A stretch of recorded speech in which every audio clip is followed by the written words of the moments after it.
Hello दोस्तों, स्वागत है आप सबका आपके चैनल जी जायसवाल अद्भुत ज्ञान गंगा में। दोस्तों, आज की हमारी कहानी है भगवान शिव की थी 4 पत्नियां। आइए दोस्तों जानते हैं कि वो पत्नी कौन है। दरअसल हम लोग सिर्फ जानते हैं कि उनकी एक ही पत्नी है, वो भी पार्वती। आइए आगे हम इस वीडियो के माध्यम से जानते हैं कि भगवान शिव की वो 4 पत्नियां कौन कौन हैं। दोस्तों, वीडियो में आगे बढ़ने से पहले आप इस चैनल में नए हैं तो प्लीज़ इसे सब्सक्राइब कर लें। वीडियो को अंत तक देखिए। हमारा यह वीडियो आपको कैसा लगा हमें कमेंट बॉक्स में ज़रूर बताइए। पुराणों को पढ़ने पर पता चलता है कि सदाशिव और महेश दोनों अलग अलग सत्ताएं थीं। शिव के जिस निराकार रूप की चर्चा की जाती है, दरअसल वे पार्वती के पति नहीं हैं। वो तो परब्रह्मा सदाशिव है। उसी तरह शंकर को ही महेश कहा गया है। उक्त सभी से पहले हमें रुद्र के बारे में वेदों से ज्ञान प्राप्त होता है। खैर, यह एक अलग विषय है। अभी तो हम समझे कि ब्रह्मा के पुत्र राजा दक्ष की बेटी सती के पति भगवान शिव की कितनी पत्नियां थीं। आइए हम जानते हैं। पहली पत्नी। पुराणों के अनुसार भगवान ब्रह्मा के मानस पुत्रों में से एक प्रजापति दक्ष कश्मीर घाटी के हिमालय क्षेत्र में रहते थे। कुछ लोग इनका स्थान कहीं और बताते हैं। प्रजापति दक्ष की 2 पत्नियां थीं, प्रसूति और बिरड़ी।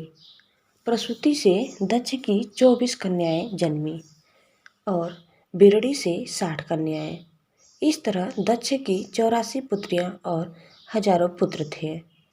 दक्ष की सभी पुत्रियों को किसी न किसी रूप में भारत में पूजा जाता है और सभी को माता दुर्गा से जोड़कर देखा जाता है। राजा दक्ष की पुत्री सती की माता का नाम प्रसूति था। यह प्रसूति स्वयंभू मनु की तीसरी पुत्री थी। सती ने अपने पिता की इच्छा के विरुद्ध कैलाश निवासी शंकर से विवाह किया था। हालांकि प्रजापति दक्ष ने ब्रह्मा की सलाह से ही भगवान शंकर को अपनी पुत्री ब्याही थी, लेकिन दक्ष इस विवाह से संतुष्ट नहीं थे। दक्ष ने एक विराट यज्ञ का आयोजन किया, लेकिन उन्होंने अपने दामाद और पुत्री को यज्ञ में निमंत्रण नहीं भेजा।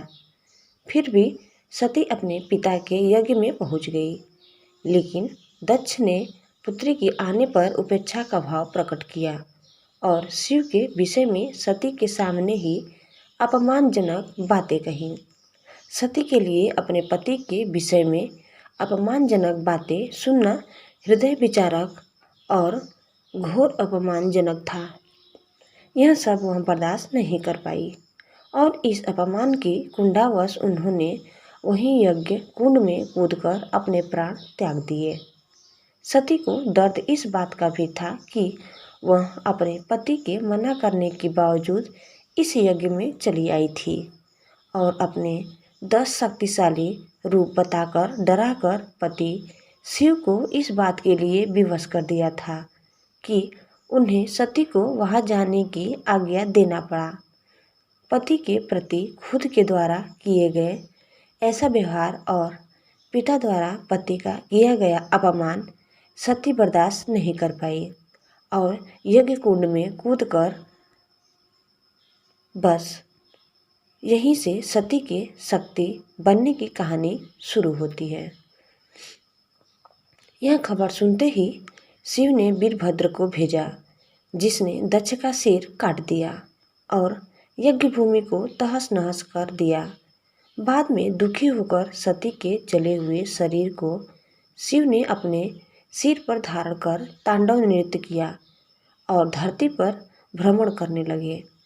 पृथ्वी समेत तीनों लोगों को व्याकुल देखकर भगवान विष्णु ने अपने सुदर्शन चक्र द्वारा सती के शरीर के टुकड़े करने शुरू कर दिए। इसी तरह सती के शरीर का जो हिस्सा और धारण किए आभूषण जहाँ जहाँ गिरे वहाँ वहाँ शक्तिपीठ अस्तित्व में आ गए। देवी भागवत में 108 शक्तिपीठों का जिक्र है, तो देवी गीता में 72 शक्तिपीठों का जिक्र मिलता है। देवी पुराण में 51 शक्तिपीठों की चर्चा की गई है। वर्तमान में भी 51 शक्तिपीठ ही पाए जाते हैं, लेकिन कुछ शक्तिपीठों का पाकिस्तान, बांग्लादेश और श्रीलंका में होने के कारण उनका अस्तित्व खतरे में है। आइए अब हम जानते हैं दूसरी पत्नी के बारे में। दक्ष के बाद सती ने हिमालय के राजा हिमवान और रानी मैनावती के यहाँ जन्म लिया। मैनावती और हिमवान को कोई कन्या नहीं थी, तो उन्होंने आदिशक्ति की प्रार्थना की। आदिशक्ति माता सती ने उन्हें उनके यहाँ कन्या के रूप में जन्म लेने का वरदान दिया। दोनों ने उस कन्या का नाम रखा पार्वती।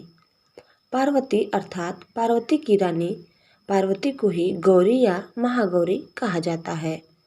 इसी को गिरजा, शैलपुत्री और पहाड़ों वाली रानी कहा जाता है। माता पार्वती ने ही शुंभ, निशुंभ, महिषासुर आदि असुरों का वध किया था और इनको की नवदुर्गा के रूप में प्रतिष्ठित किया गया है। हालांकि आदि दुर्गा माता को परब्रह्मा सदाशिव की अर्धांगिनी के रूप में चित्रित किया गया है, जो ब्रह्मा, विष्णु और महेश के माता पिता हैं। उक्त दुर्गा के रूप में ही माता पार्वती को भी चित्रित किया गया है। माना जाता है कि जब सती के आत्मदाह के उपरांत विश्व शक्तिहीन हो गया, उस भयावह स्थिति से त्रस्त महात्माओं ने आदिशक्ति देवी की आराधना की। तारक नामक दैत्य सबको परास्त कर त्रैलोक्य पर एकाधिकार जमा चुका था। ब्रह्मा ने उसे शक्ति भी दी थी और यह भी कहा था कि शिव के औरस पुत्र के हाथों मारा जाएगा। शिव को शक्तिहीन और पत्नीहीन देखकर तारक आदि दैत्य प्रसन्न थे। देवतागण देवी की शरण में गए। देवी ने हिमालय की एकांत साधना से प्रसन्न होकर देवताओं से कहा, हिमवान के घर में मेरी शक्ति गौरी के रूप में जन्म लेगी। शिव उससे विवाह करके पुत्र को जन्म देंगे, जो तारक वध करेगा। भगवान शिव को पति के रूप में प्राप्त करने के लिए उन्होंने देवर्षि के कहने माँ पार्वती वन में तपस्या करने चली गई। भगवान शंकर ने पार्वती के प्रेम की परीक्षा लेने के लिए सप्त ऋषियों को पार्वती के पास भेजा। सप्त ऋषियों ने पार्वती के पास जाकर उन्हें हर तरह से यह समझाने का प्रयास किया कि शिव अवघड़, अमंगल, वेशभूषाधारी और जटाधारी हैं। तुम तो महान राजा की पुत्री हो, तुम्हारे लिए वह योग्य वर नहीं है। उनके साथ विवाह करके तुम्हें कभी सुख की प्राप्ति नहीं होगी।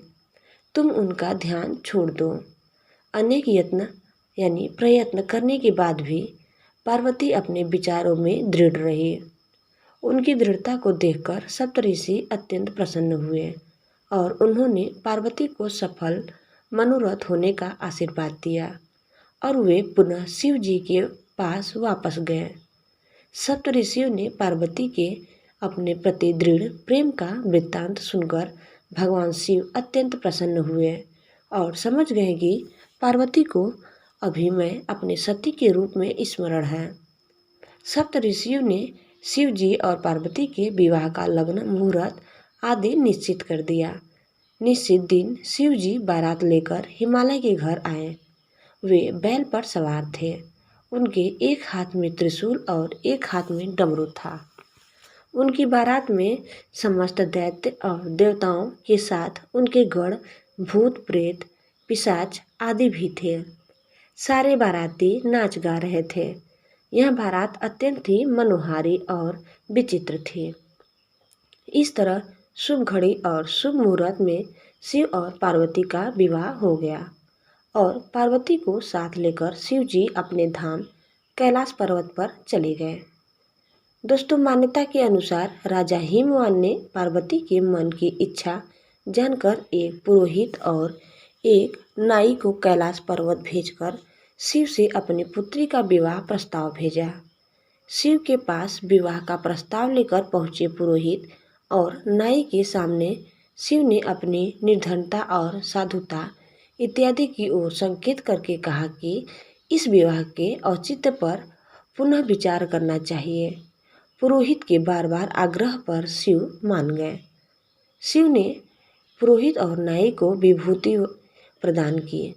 नाई ने वह विभूति मार्ग में ही फेंकते हुए क्रोधित भाव से पुरोहित से कहा, बैल वाले अवधूत से राजकुमारी का विवाह पक्का कर आए हो तुम्हें कुछ तो सोचना था।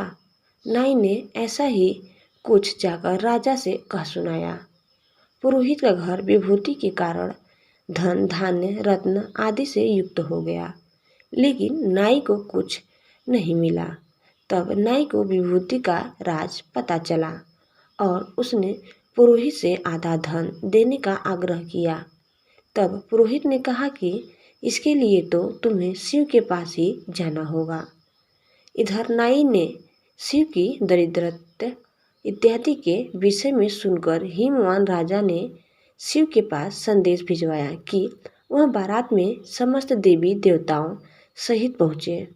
इसके पीछे कारण था कि पता चल जाता कि शिव की शक्ति कितनी है। शिव हंस दिए और राजा के मिथ्याभिमान को नष्ट करने के लिए विवाह के पूर्व उन्हें अपनी माया दिखाई और उनके दंभ तोड़ा। तीसरी पत्नी पार्वती को ही उमा कहा जाता था, या कि उमा नाम से एक अलग देवी थी। यह जानना जरूरी है, देवी उमा को भूमि की देवी भी कहा जाता है। माँ उमा देवी दयालु और सरल हृदय की देवी है। आराधना करने पर वह जल्द ही प्रसन्न हो जाती हैं। उमा के साथ महेश्वर शब्द का उपयोग किया जाता है, अर्थात महेश और उमा। हो सकता है कि जब शंकर जी महेश रूप में आए तब पार्वती भी उमा हो गई। कश्मीर में एक स्थान है जहाँ उमा नगरी, यह नगरी अनंतनाग क्षेत्र के उत्तर में हिमालय में बसी है। यहाँ विराजमान है उमा देवी। भक्तों का ऐसा विश्वास है कि देवी स्वयं यहाँ एक नदी के रूप में रहती हैं, जो ओमकार का आकार बनाती हैं, जिसके साथ 5 झरने भी हैं। माना जाता है कि उमा देवी उत्तराखंड की थी। उत्तराखंड में चमोली जिले के कर्णप्रयाग नामक स्थान पर उनका एक पौराणिक मंदिर भी बना हुआ है। स्थानीय लोगों की मान्यता अनुसार डिमरी जाति के लोगों को उमा देवी के मायने वाला माना जाता है, जबकि कापरी पट्टी के शिव मंदिर को उनका ससुराल समझा जाता है। भगवान शिव की अब चौथी पत्नी माँ महाकाली को माना जाता है। काली ने भयानक दानवों का संहार किया था।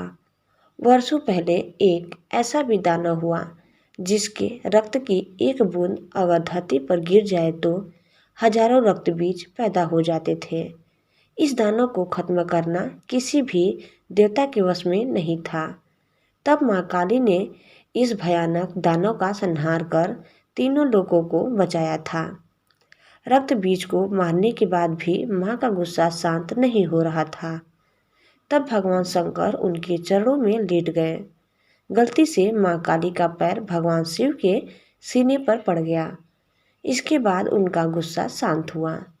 माँ काली को शिव पर पैर रखने का पश्चाताप हुआ और इस महापाप के कारण ही उन्हें वर्षों तक हिमालय में प्रायश्चित के लिए भटकना पड़ा था।